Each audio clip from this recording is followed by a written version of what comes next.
Donc, shalom, shalom à tous les saints, tous ceux qui prennent la peine de pouvoir suivre cet enseignement. Que l'Éternel Dieu vous soit favorable. Nous poursuivons notre enseignement. Ce sera logiquement la dernière partie aujourd'hui sur le thème que nous avions intitulé l'élection des dieux et les termes qui sont similaires. Donc, comme je l'ai dit, aujourd'hui, ce sera la dernière partie. Euh, donc, nous avons vu dans tout ce qui est prédestination, c'est-à-dire que ce que Dieu a arrêté d'avance, okay? Ce que Dieu a connu d'avance. Donc on ne va pas revenir sur ça. Nous avions pris plusieurs points déjà que nous avions et dans lesquels nous avions donné les versets dans l'enseignement précédent. Nous avons vu le décret de Dieu, l'arrêt de Dieu, le dessein de Dieu, la préscience de Dieu, la prédestination de Dieu et l'élection de Dieu.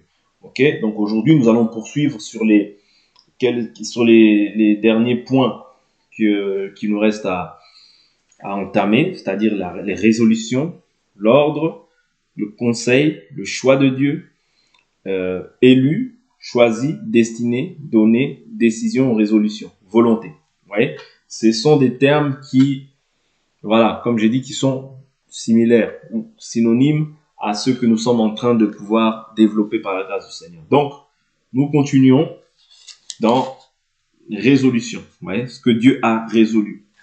Donc ici, je suis dans Daniel chapitre 4, verset 17. Daniel chapitre 4, verset 17. On va lire, prenez vos Bibles. Daniel 4, verset 17.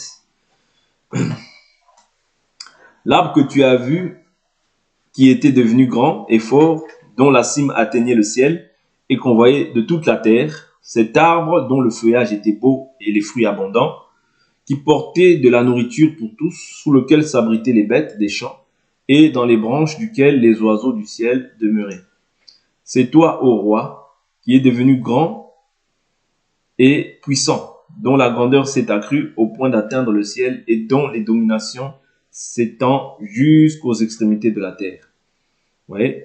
Donc, le roi a vu l'un des saints, le roi a vu l'un des saints qui veille descendre du ciel et dire abattez l'arbre et détruisez-le, mais laissez en terre le tronc et ses racines dans des chaînes de fer et de bronze parmi l'herbe des champs, qu'il soit trompé de la rosée du ciel et qu'il ait avec les bêtes des champs l'herbe pour partage jusqu'à ce que ces 7 ans soient passés sur lui. Donc ici, et au 21, il dit voici l'explication au roi. Voici le décret du Très-Haut qui atteindra mon Seigneur le roi. Vous voyez? Donc ici, on voit le décret ou, comme je dis, la résolution. Donc ici, il y a marqué décret, mais j'ai d'autres versions où il y a marqué résolution. Vous voyez? Donc, Dieu avait résolu de pouvoir faire en sorte que le roi Nebuchadnezzar soit chassé de la terre des hommes pour pouvoir vivre comme un animal. Vous voyez? Donc, parce qu'au 22, il dit, on te chassera du milieu des hommes, tu auras ta demeure avec les bêtes des champs, et l'on te donnera comme au bœuf de l'herbe à manger. Tu seras trempé de la rosée du ciel, et 7 ans passeront sur toi jusqu'à ce que tu reconnaisses que le Très-Haut domine sur toute royauté humaine et qu'il la donne à qui il lui plaît. Okay? Donc, et par la suite, là, il dit l'ordre de laisser la souche avec les racines de l'arbre signifie que ta royauté te restera quand tu reconnaîtras que celui qui domine est dans les cieux. Ouais, donc l'ordre avait été établi par Dieu lui-même. C'est très important. Okay? L'ordre avait été établi par Dieu lui-même. Donc, pourquoi cela? Parce qu'il s'est élevé. Voilà pourquoi l'Écriture nous dit celui qui veut s'élever sera abaissé, mais celui qui s'abaissera sera élevé. C'est pourquoi devant Dieu, ça c'est là j'exhorte, c'est pourquoi devant Dieu nous devons toujours avoir des sentiments modestes, des sentiments d'humilité, des sentiments d'abaissement. Parce que dès lors où tu veux t'élever, Dieu qui sonde les cœurs et les reins voit que tu veux t'élever, Dieu finit par t'abaisser. Ok? C'est pourquoi il est très important d'avoir toujours des sentiments d'humilité devant notre Dieu. Ok? Nous avançons. Donc ça c'était pour l'ordre ou le décret, comme vous le souhaitez. Donc ici, je vais maintenant dans le conseil, Actes des Apôtres, chapitre 4, verset 27. Actes des Apôtres, chapitre 4. Ce qu'on appelle le conseil de Dieu, même les écrits, vous voyez, la parole, ce sont aussi les conseils de Dieu. Voilà pourquoi Paul, dans Actes chapitre 20, il dit, je vous ai annoncé tout le conseil de Dieu. Ouais, sans rien vous cacher. Le conseil de Dieu, c'est aussi les Écritures. Ouais, ça fait partie du conseil de Dieu. Ok? Donc c'est dit autrement, mais c'est la même chose.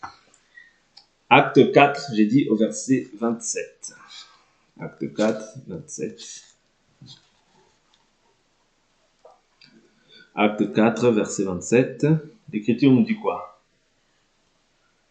Alors, même je prends un peu plus haut, veuillez m'excuser, au verset 26. Les rois de la terre se sont dressés et les chefs se sont ligués contre le Seigneur et contre son oint.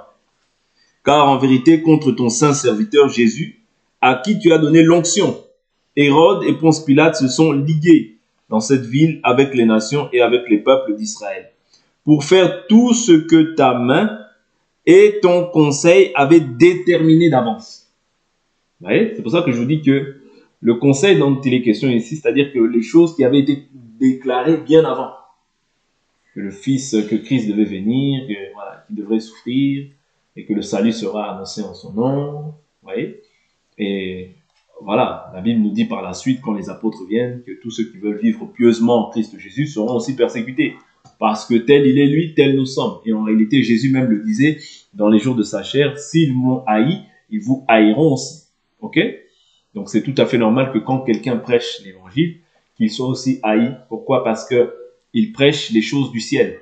Et dans ce royaume, il y a un autre enseignement. C'est-à-dire que sur certains points, l'enseignement du ciel vient contredire en fait l'enseignement de la terre. Ok? Donc c'est très important de comprendre. C'est pas toi qu'on persécute, mais c'est Christ qu'on persécute.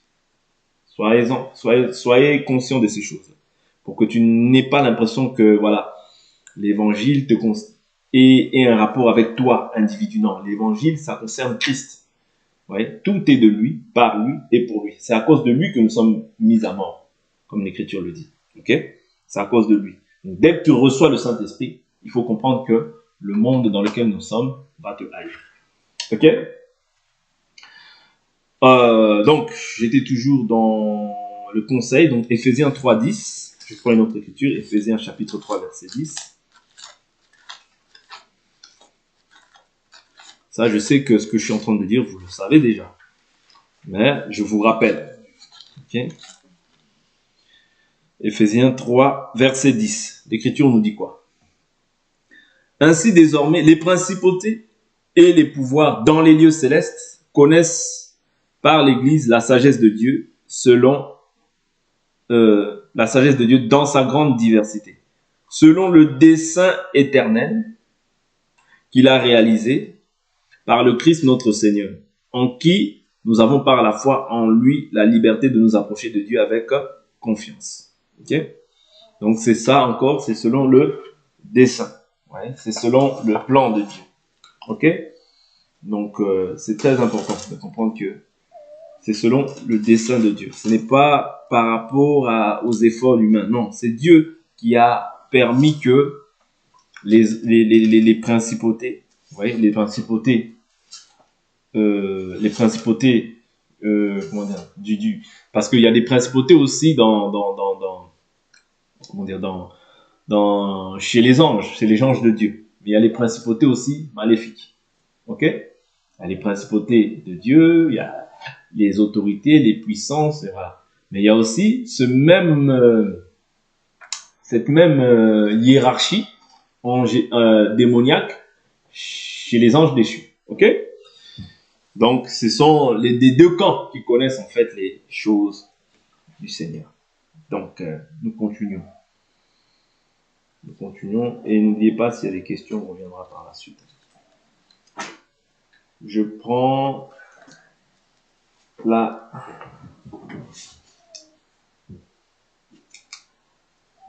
J'ai pris le conseil.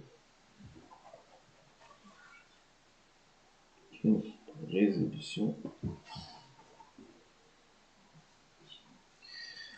Qui est l'ordre dans Daniel. Ça, je l'ai pris. Donc, je prends maintenant le choix de Dieu. C'est des choses qu'on avait déjà vues, mais je prends toujours. Acte 9, verset 15. Acte 9, verset 15. Je sais que maintenant, vous avez compris. Et j'insiste. pour que ce soit bien, les choses-là soient bien assis en chacun d'entre nous. Acte 9, verset 15. Ça, on l'a déjà vu, hein. Mais le Seigneur lui dit, va, car cet homme est pour moi un instrument de choix, afin de porter mon nom devant les nations et les rois et devant les fils d'Israël. Je ne vais pas argumenter parce que ça, on en avait déjà parlé, que tout enfant de Dieu, c'est un instrument de choix devant du Seigneur. Donc, élu, 1 Pierre, je crois qu'on l'avait vu aussi, Marc chapitre 13, verset 20. Marc 13, 20. 1 Pierre, on l'a beaucoup vu, donc je prends Marc 13, chapitre, verset 20. Marc 13, verset 20. Voilà, l'Écriture nous dit quoi? Et si le Seigneur n'avait abrégé ces jours, personne ne serait sauvé, mais il les a abrégés à cause des élus qu'il a choisis. Okay? Donc le Seigneur a abrégé ces jours à cause des élus qu'il a choisis. Okay? Donc toi qui crois, tu es un bienheureux du Seigneur. Et il dit quoi? Quand il continue, il dit car il s'élèvera de faux Christ et de faux prophètes, ils opéreront des signes et des prodiges pour égarer, s'il est possible, les élus. C'est-à-dire les faux prophètes viennent aussi pour égarer les élus. Ok? Viennent pour égarer les élus. S'il est possible, c'est-à-dire un élu, même s'il peut être tenté, comme c'est lui, à un moment, au bout d'un moment, il dira non, ça, c'est pas Dieu. Parce que c'est un élu. Ok? Soyez sur vos gardes, je vous ai tout prédit. Mais dans ces jours, après cette tribulation, le soleil s'obscurcira, la lune ne donnera plus sa clarté, les étoiles tomberont du ciel et les puissances qui seront dans les cieux seront ébranlées. Alors le Fils de l'homme, alors on verra le Fils de l'homme venir sur les nuées avec beaucoup de puissance et de gloire. Alors il enverra ses anges et rassemblera ses élus des quatre vents de l'extrémité de la terre jusqu'aux extrémités du ciel. Donc, ce que Dieu va rassembler, ce n'est pas n'importe qui, c'est seulement les élus. Ça, il faut en être conscient. Okay? Dieu rassemble ses élus, ceux qu'il a connus d'avance. Ça va? Donc, Luc 9, verset 35. Luc 9, verset 35.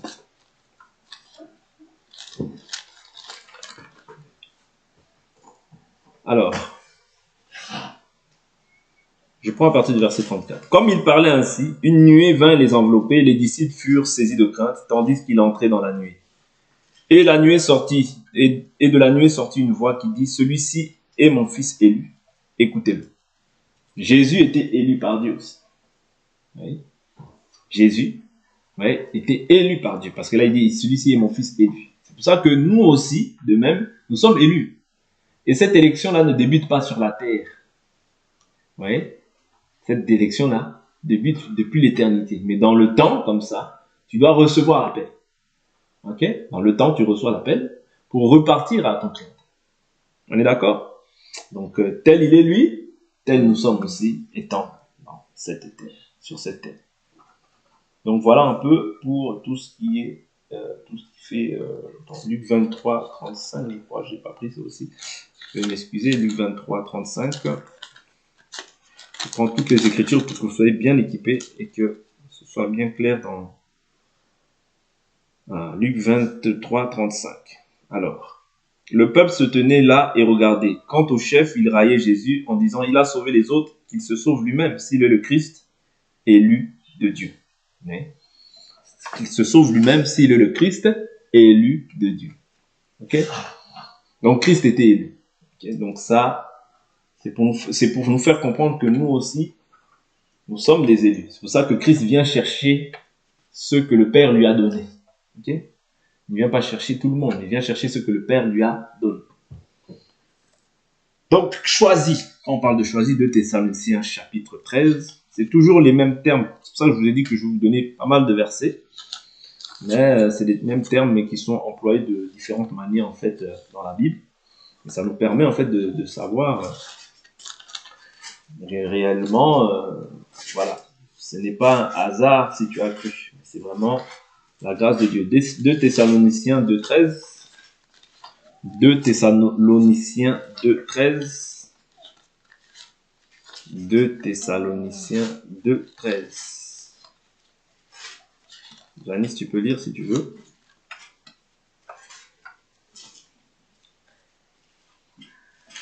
2 Thessaloniciens 2.13.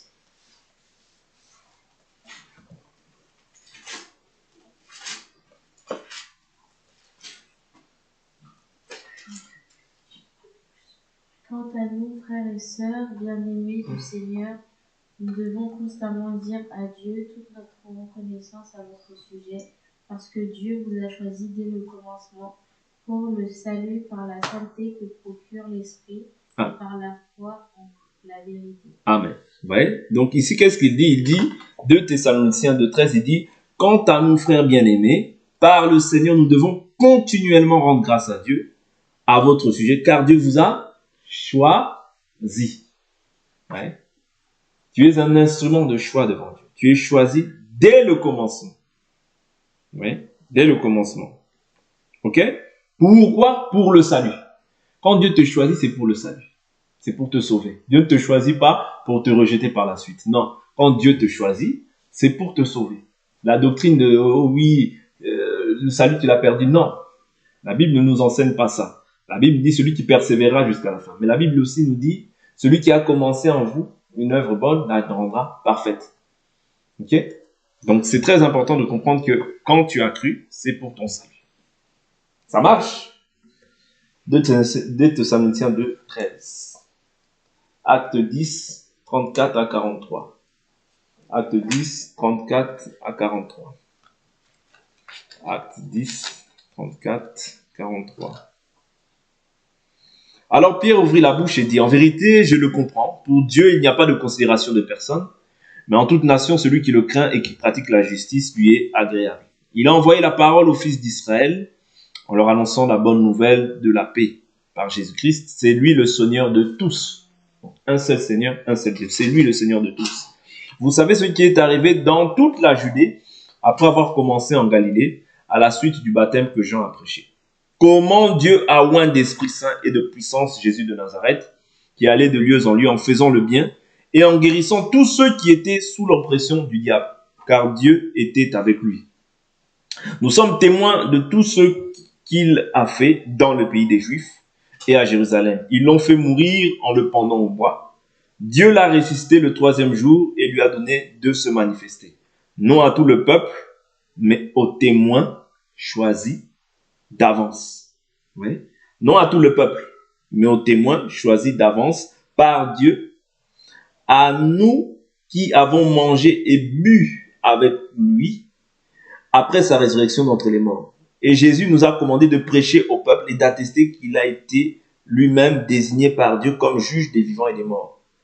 Tous les prophètes rendent de lui le témoignage que quiconque croit en lui reçoit par son nom le pardon des péchés. Donc, quand tu crois en lui, tu reçois automatiquement le pardon des péchés. Comme Pierre prononçait encore ces mots, le Saint-Esprit descendit sur tous ceux qui écoutaient la parole.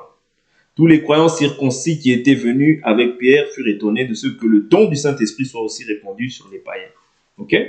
Donc, ici, on comprend que comme ils ont reçu le Saint-Esprit, ouais, c'était des gens qui étaient déjà choisis d'avance. Okay? Ce n'était pas un hasard qu'ils soient là et qu'ils puissent recevoir le Saint-Esprit. Parce que c'est Dieu qui donne son esprit. Et la Bible nous dit que Dieu ne se repent pas ni de sa grâce, ni de son appel.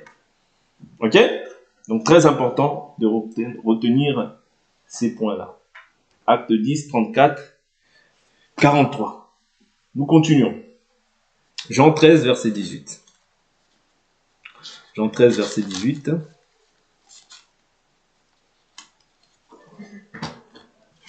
Jean 13, 18. L'Écriture nous dit quoi? Ce n'est pas vous tous, ce n'est pas de vous tous que je le dis. Je connais ce que j'ai choisi. Amen. Il dit, ce n'est pas de vous tous que je le dis. Parce que si on remonte un peu, il dit en vérité, au verset 16, il dit en vérité, je vous le dis, le serviteur n'est pas plus grand que son maître, ni le Seigneur, ni l'apôtre plus grand que celui qui l'a envoyé. Si vous savez cela, vous êtes heureux, pourvu que vous le mettiez en pratique. Il dit, ce n'est pas de vous tous que je le dis. Je connais ceux que j'ai choisis. Mais il faut que l'écriture s'accomplisse. Celui qui mange avec moi le pain a levé son talon contre moi. Ici, il est question de qui? De Judas. Amen. C'est très bien. Ok? Oui. Donc, c'est très bien. Donc, ici, on comprend que il y en a qui l'a choisi, il y en a qui n'a pas choisi. Donc là, il parle de Judas. Ok? Parce que vous savez que Judas était un démon. Parce que je vous ai dit, dernièrement, dans les précédents enseignements, que sur la terre, nous sommes mélangés. Il y a les fils de Dieu et il y a les démons. Autrement dit, les fils du diable. Ouais, mais qui sont comme ça, c'est-à-dire, ce sont des êtres humains aussi qui marchent comme ça dans la chair. Ok? Et nous sommes mélangés. Ok? Nous sommes mélangés. Donc, nous avançons, nous ne sommes pas sur cet enseignement-là. Acte 1, 2. Acte 1, 1 à 2. Acte 1, verset 1 à 2. Si quelqu'un le trouve, il peut lire acte verset 1, 1 à 2.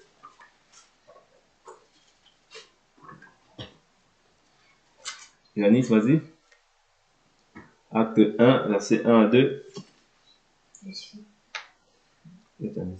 Cher Théophile, dans mon premier livre, j'ai parlé de tout ce que Jésus a commencé de faire et d'enseigner. Oui. Jusqu'au jour où il a été enlevé au ciel, après avoir donné ses ordres par le Saint-Esprit aux apôtres qu'il avait choisis. Ah, les apôtres, on voit encore un élément dans Acte 1, verset 1 à 2, que les apôtres ont été choisis. Ok? Dieu a donné ses ordres par le Saint-Esprit, ok, aux apôtres qu'il avait choisis. Donc les apôtres, c'était les choix de Dieu. Ouais. Ce n'était pas un hasard comme ça que oui, bon, les apôtres, oh bon, je vois des gens qui sont bien, bon, allez, toi, viens au hasard. Non. Ouais. Aux apôtres qu'il avait choisis. Et il les a choisis d'avance. De même que Judas aussi avait été choisi d'avance. C'était pas le jour là, non, il les avait choisis d'avance. Ok? Donc là, nous avons vu pour tout ce qui est lié au choix. Prenons maintenant la destinée. Acte 13, 48. Acte 13, 48. Acte 13, 48. Kenny, si tu veux lire. Acte 13, 48, rapidement. Oui. Acte 13, 48, allez. Les non-juifs se réjouissaient en entendant cela. Ils célébraient la parole du Seigneur et tous ceux qui étaient destinés à la vie éternelle crurent. Ah! Tous ceux qui étaient destinés à la vie éternelle, ils ont fait quoi? Ils crurent. Ok? Donc là, il ne s'agit pas de... Oui, non, non.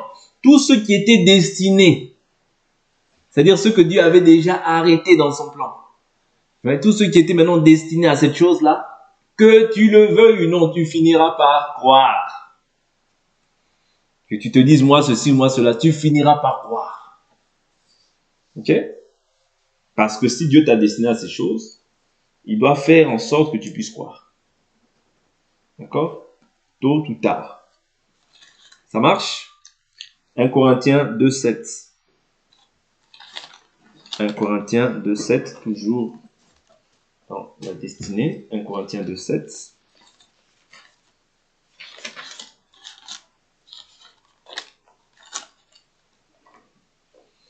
1 Corinthiens 2, 7, l'Écriture nous dit, nous prêchons la sagesse de Dieu, mystérieuse et cachée, que Dieu avait prédestinée avant les siècles pour notre gloire. Aucun des princes de ce siècle ne l'a connu, car s'il l'avait connu, il n'aurait pas crucifié le Seigneur de gloire. Okay? Donc, la sagesse que nous prêchons, c'est une sagesse mystérieuse et cachée. Vous voyez? Donc, la Bible nous dit, les princes de ce siècle n'ont pas connu ces choses. Oui. Et même cette sagesse-là, la Bible nous dit qu'elle avait été prédestinée avant les siècles. Ok? Et c'est la sagesse de Dieu. Ce n'est pas la sagesse de l'homme. Ok? Donc c'est très important. Même l'évangile, le fait de le prêcher, ce n'est pas d'une volonté humaine, mais c'est Dieu qui te donne la capacité de pouvoir transmettre et communiquer sa pensée, afin que les peuples soient édifiés pour sa gloire. Acte 3, 19 à 20. Acte 3, 19 à 20. Celui qui est peut lire. Acte 3, 19 à 20.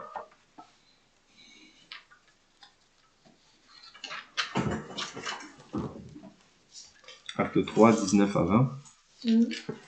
Celui qui trouve, il peut lire. Oui, vas-y.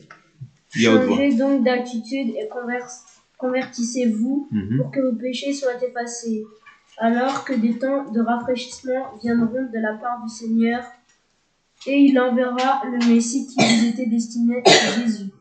C'est celui... T'es où là? Acte 3. Ah, excuse-moi, oui, verset 19 à 20. Vas-y. Vas-y, excuse-moi. Tu recommences? Non, vas-y. Continue. C'est lui que le ciel doit accueillir jusqu'au moment de la restauration totale dont Dieu a parlé depuis longtemps, par la bouche de tous ses saints, les prophètes. Amen. Donc moi, au verset 20, il dit, afin que les temps de rafraîchissement viennent de la part du Seigneur, qu'il envoie celui qui vous a été destiné, le Christ Jésus. Toi aussi? Vous a été destiné à Jésus. Amen. D'accord, c'est très bien. C'est la même chose. Ok? Donc là, on voit encore que Jésus a été destiné. Vous voyez? Était destiné à venir sur la terre pour faire l'expiation, le pardon des péchés. C'est-à-dire que quand nous croyons en son nom, nous serons sauvés. Si je vous emmène en fait dans tous ces termes-là, c'est simplement pour vous dire que tout ce que nous pouvons vivre sur la terre, la Bible nous dit toutes choses concourent au bien de ceux qui aiment Dieu, de ceux qui sont appelés selon son dessein. Ok? C'est-à-dire simplement pour faire comprendre que le plan de Dieu s'accomplira dans ta vie, vouloir ou pas, avec des embûches ou pas, avec des complots ou pas. Ce que Dieu a arrêté, ce que Dieu a fixé, ce que Dieu a décrété, il va le faire. Ok? Si quelqu'un est destiné à voir des grandes choses, il fera aussi ces grandes choses avec Dieu. Okay? Si quelqu'un est destiné à faire quelque chose avec Dieu, il le fera, de gré ou de force. Parce que ce n'est pas l'œuvre d'un homme, mais c'est l'œuvre de Dieu. Ok? Là, on va voir maintenant le don, rapidement.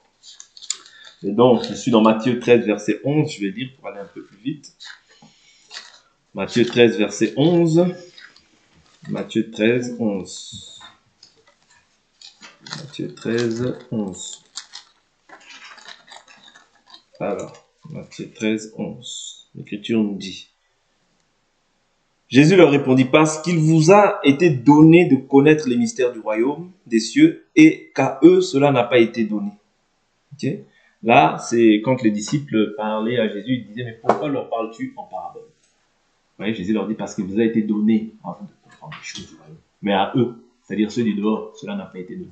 C'est-à-dire que les choses du royaume sont réservées aux enfants. Voilà pourquoi, la dernière fois, nous avons vu aussi Matthieu 7, je crois, qui dit, Père, je te loue de ce que tu as caché ces choses aux sages et aux intelligents, mais de ce que tu les as révélées aux enfants. La révélation, c'est ça le don que Dieu fait à ses enfants. Le Saint-Esprit aussi, c'est un don que Dieu fait à ses enfants. La repentance même, c'est un don que Dieu fait à ses enfants. Ok? C'est très important de comprendre ça. Donc, quand quelqu'un se repent, ne te dit pas, oh non. Non, c'est Dieu. C'est-à-dire Dieu lui a fait grâce. C'est un don. Oui? Le don de la repentance. C'est un don que Dieu donne. Dieu accorde le don à une personne de pouvoir se repentir pour pouvoir accéder au royaume.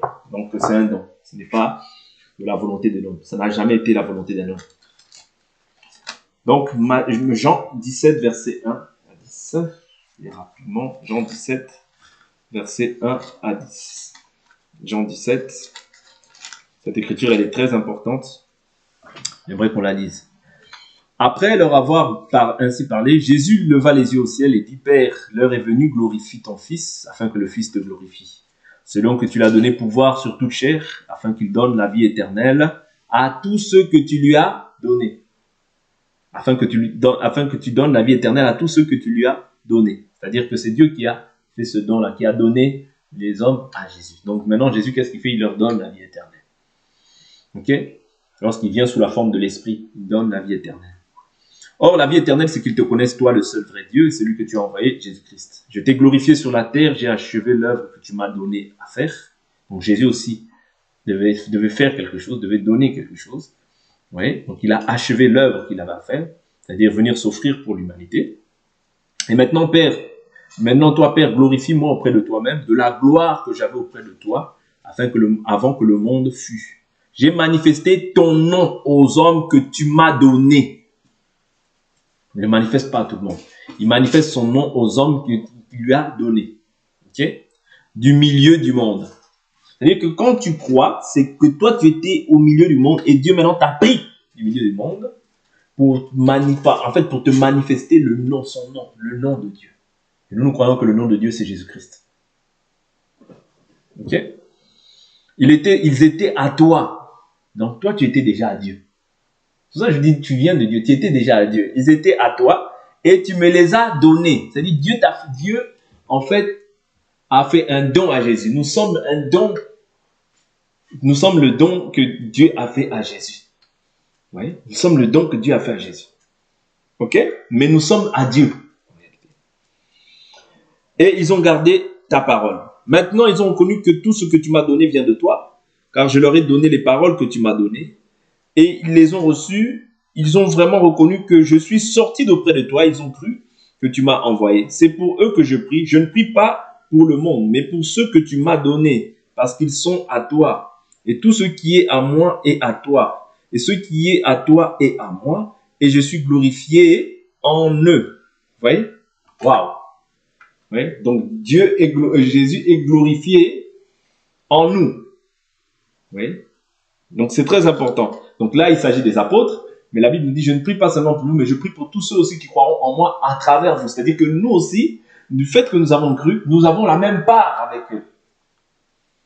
Oui? Nous bénéficions d'une même part. Donc c'est très important de comprendre ce que Dieu fait dans la vie de chacun d'entre nous. Donc tu es un don. Oui? Et même que tu dois être aussi un don, une bénédiction pour les autres. Ok? Donc, acte 5, 25, 32. On est bientôt sur la fin. Il me reste encore deux versets à partager et on en termine. Acte 5, 25 à 32. Acte 5, 25 à 32. Acte 5, 25. Alors. Quelqu'un va leur annoncer, voici les hommes que vous avez jetés en prison se tiennent dans le temple et anciennent le peuple. Alors le commandant et les gardes partirent et les amenèrent, sans violence, car ils avaient peur d'être lapidés par le peuple. Après les avoir amenés, ils les firent comparaître devant le Sanhédrin. Le souverain sacrificateur les interrogea en ces termes. Nous vous avions formellement défendu d'enseigner ce nom-là, et vous avez rempli Jérusalem de votre enseignement. Et que vous voudriez faire retomber sur nous le sang de cet homme. Pierre répondit ainsi que les apôtres, il faut obéir à Dieu plutôt qu'aux hommes. Le Dieu de nos pères a ressuscité Jésus, que vous avez tué en le pendant au bois. Dieu l'a élevé par sa droite comme prince et sauveur pour donner à Israël la repentance et le pardon des péchés. Nous sommes témoins de ces choses, de même que le Saint-Esprit que Dieu a donné à ceux qui lui obéissent. Oui, nous sommes témoins de ces choses. Okay? Nous sommes témoins de ces choses. Donc c'est très important de comprendre que nous sommes des témoins. Quand toi tu crois, tu es un témoin du Seigneur. Et tu es un don du Seigneur. Parce que ici, nous voyons que la repentance et le pardon des péchés, c'est un don que Dieu aussi a fait à Israël. Dieu a donné cette chose. Okay? Donc, il faut en être conscient. Je prends, comme j'ai dit, encore deux versets et je termine là. Donc ici, on prend la décision, la résolution et ensuite la volonté. Mais il y a deux versets. Il n'y a qu'un verset pour décision ou résolution et la volonté. Ésaïe 14, 24 à 27 pour la décision ou la résolution. Ésaïe 14, 24 à 27. Ésaïe 14, 24 à 27. Et on aura terminé pour cet enseignement. Ésaïe 14, 24 à 27. L'Éternel des armées l'a juré en disant, oui, il en sera comme j'en ai l'intention. Il arrivera ce que j'ai résolu. Ouais, donc Dieu, quand il résout quelque chose, personne ne peut s'y opposer. Je briserai l'Assyrien dans mon pays, je le piétinerai sur mes montagnes, son joug leur sera ôté, et son fardeau sera ôté de leurs épaules. Voilà la résolution prise contre toute la terre. Voilà la main étendue sur toutes les nations. L'Éternel des armées a pris cette résolution. Qui l'annulera? Sa main est étendue. Qui la détournera? Oui, donc ici, on voit que Dieu, dans certaines choses, dans certains cas, peut prendre des résolutions. Et si Dieu prend une résolution, que ce soit pour toi, pour quelqu'un d'autre, même s'il y a 1 milliard de personnes qui s'y opposent, comme c'est Dieu qui a résolu qu'il en soit ainsi, il en sera comme Dieu l'a dit. Okay? Voilà pourquoi nous ne pouvons pas craindre ce que les hommes disent, nous ne pouvons pas craindre ce que les hommes, les cabales des hommes, les résolutions des hommes, les plans, les desseins des hommes. Non, ça c'est petit. L'Éternel, notre Dieu, met toujours en déroute ceux qui veulent s'élever contre sa volonté. Éphésiens, donc pour la volonté, ici, et ce sera le dernier verset que nous partagerons, Éphésiens chapitre 1, versets 7 à 9. Éphésiens 1, 7 à 9. Celui qui trouve, il peut toujours lire. Éphésiens 1, 7 à 9.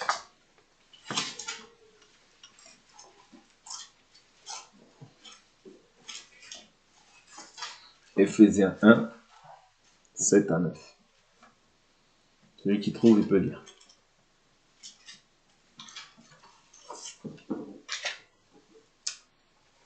Vous y êtes? En lui, nous avons la rédemption par son sang, la rémission des péchés selon la richesse de sa grâce que Dieu a répandue abondamment sur nous par toute espèce de sagesse et d'intelligence. Nous faisons connaître le mystère. C'est ça, Nous continue. faisons connaître le mystère de sa volonté, Oui, oui. la bienveillance, selon le bienveillant dessein Amen. Voilà. qu'il avait formé en lui-même pour le mettre à l'exécution. Ok. Donc, non. Moi, il y a marqué, il nous a fait connaître le mystère de sa volonté, le dessein bienveillant qu'il s'était proposé en lui. C'est ça aussi, qui est marqué chez toi? Non? Nous connaître le mystère de sa volonté. Voilà, c'est la même chose. Donc ici, bon, on parle de volonté.